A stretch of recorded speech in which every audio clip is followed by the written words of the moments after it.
Okay, let's talk about something no homeowner ever wants to deal with. But, well, it happens. A roofing emergency. The good news is you don't have to panic. Today, we're going to turn that potential chaos into a rock-solid action plan. So let's get right into it. So, picture this, right? A huge storm is raging outside. Wind, rain, the whole shebang. And then, you see it. That dark spot spreading across your ceiling. Drip, drip, drip. Oh no, it's a full-on leak. That feeling in the pit of your stomach? Yeah, we've all been there.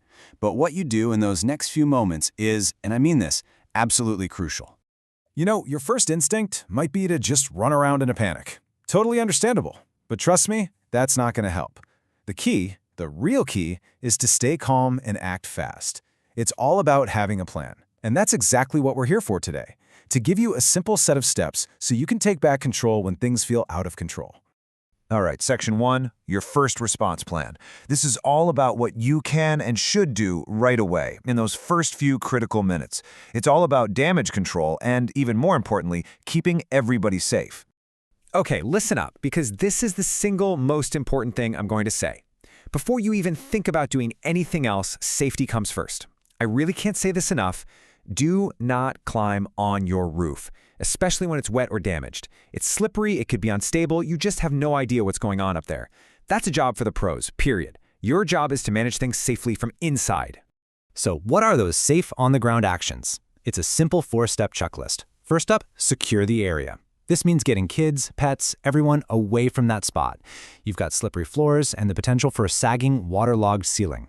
Second, protect your stuff. Move that couch, grab those electronics, get anything valuable out from under the leak. Third, contain the drip. Grab some buckets, some old towels, whatever you can to catch that water. And fourth, and this one's huge, call for help. Get a professional roofer on the phone right away. The sooner that call is made, the better off you're going to be.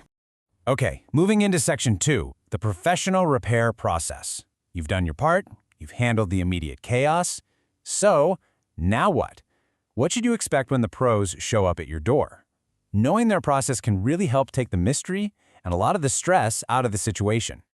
Now, a true professional isn't just going to show up and start slapping on some tar. No, they've got a system, a proven 5-step process designed to do one thing: get your home from uh-oh back to safe, secure, and totally watertight. So what's this journey look like? Well, it all starts with step 1, a really thorough inspection. They're not just looking at the leak, they're hunting down the source and any other hidden damage. Step 2 is removal. They'll carefully take out all the compromised, waterlogged materials. Then, if needed, comes Step 3, reinforcement. This is key. If the underlying wood, the decking, is weak, they've got to strengthen it first. Only then do they move to Step 4, replacement, putting in all new, high-quality materials. And finally, and don't let them skip this, Step 5 is the final check, a really diligent inspection to make absolutely sure that fix is sealed up tight and watertight. But wait, what if it's still pouring rain or the damage is just too big to fix right away? That's where this comes in, temporary tarping. Seriously, this can be an absolute lifesaver. It's basically like putting a giant, heavy-duty Band-Aid on your house. It's a crucial emergency measure to stop any more water from getting in while you're waiting for that permanent repair to happen. All right, on to Section 3, common emergency fixes. So you might be thinking, is my problem really an emergency? Let's break down some of the most common things that absolutely justify that urgent call to a roofer. You know, an emergency isn't always that super dramatic gushing leak you see in movies. It could be something like a bunch of shingles or tiles blown off in a storm. Why is that an emergency? Because now the sensitive underlayer of your roof is totally exposed. Or maybe it's damaged flashing. That's the metal stuff around chimneys and windows.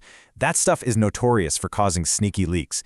Even something like clogged or broken gutters can be a big problem, causing water to back up and get under your roof. All of these things, they all need to be looked at and fast. Okay, Section 4. This one is huge. Choosing the right pro. You're stressed, water's dripping, and you have to make a big decision, fast. So, how do you pick the right person for the job without getting taken for a ride? And let's be real for a second. This isn't just about shingles and nails. It's about feeling safe in your own home again. It's about restoring that peace of mind. The person you hire isn't just a repairman. They're the person you're trusting to make your home secure again. So yeah, you want to make sure you're calling someone who's both competent and trustworthy. So here's your cheat sheet. These are the signs of a top-notch emergency roofer. First, they need to be fast, ideally offering same-day response.